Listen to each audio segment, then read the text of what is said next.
In the name of Allah, the entirely merciful, the especially merciful. Would one of you like to have a garden of palm trees and grapevines underneath, which rivers flow and which he has from every fruit?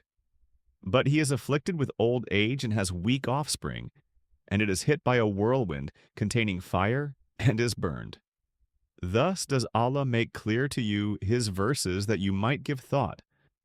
O you who have believed, spend from the good things which you have earned, and from that which we have produced for you from the earth. And do not aim toward the defective therefrom, spending from that while you would not take it yourself, except with closed eyes. And know that Allah is free of need and praiseworthy. Satan threatens you with poverty and orders you to immorality, while Allah promises you forgiveness from Him and bounty. And Allah is all-Encompassing and knowing. He gives wisdom to whom He wills, and whoever has been given wisdom has certainly been given much good. And none will remember except those of understanding. And whatever you spend of expenditures or make of vows, indeed, Allah knows of it. And for the wrongdoers there are no helpers.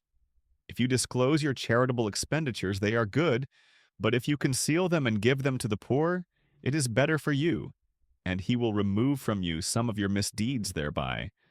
And Allah, with what you do, is fully acquainted. Not upon you, O Muhammad, is responsibility for their guidance, but Allah guides whom He wills. And whatever good you believers spend is for yourselves, and you do not spend except seeking the countenance of Allah.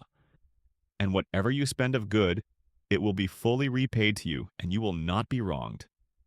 Charity is for the poor who have been restricted for the cause of Allah, unable to move about in the land. An ignorant person would think them self-sufficient because of their restraint, but you will know them by their characteristic sign.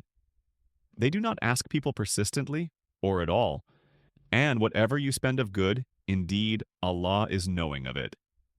Those who spend their wealth in Allah's way by night and by day, secretly and publicly, they will have their reward with their Lord. And no fear will there be concerning them, nor will they grieve. Those who consume interest cannot stand on the day of resurrection, except as one stands who is being beaten by Satan into insanity.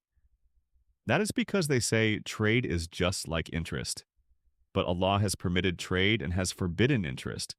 So whoever has received an admonition from his Lord and desists may have what is past, and his affair rests with Allah. But whoever returns to dealing in interest or usury, those are the companions of the fire. They will abide eternally therein. Allah destroys interest and gives increase for charities, and Allah does not like every sinning disbeliever.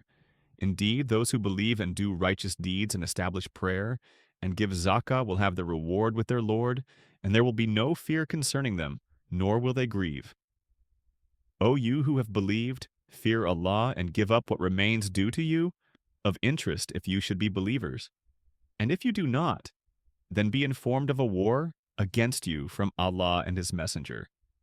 But if you repent, you may have your principal.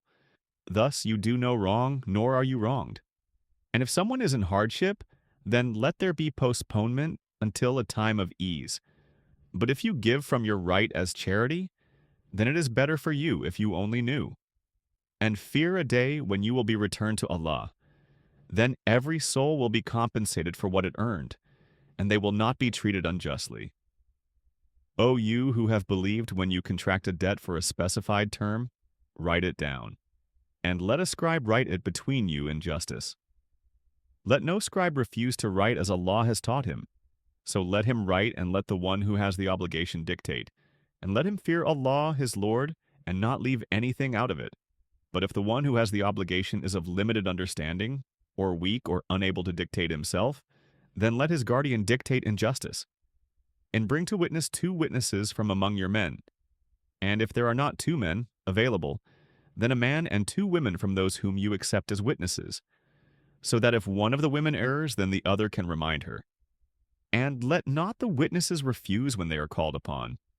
And do not be too weary to write it, whether it is small or large, for its specified term. That is more just in the sight of Allah and stronger as evidence and more likely to prevent doubt between you, except when it is an immediate transaction which you conduct among yourselves. For then there is no blame upon you if you do not write it. And take witnesses when you conclude a contract. Let no scribe be harmed or any witness. For if you do so indeed, it is grave disobedience in you. And fear Allah, and Allah teaches you, and Allah is knowing of all things.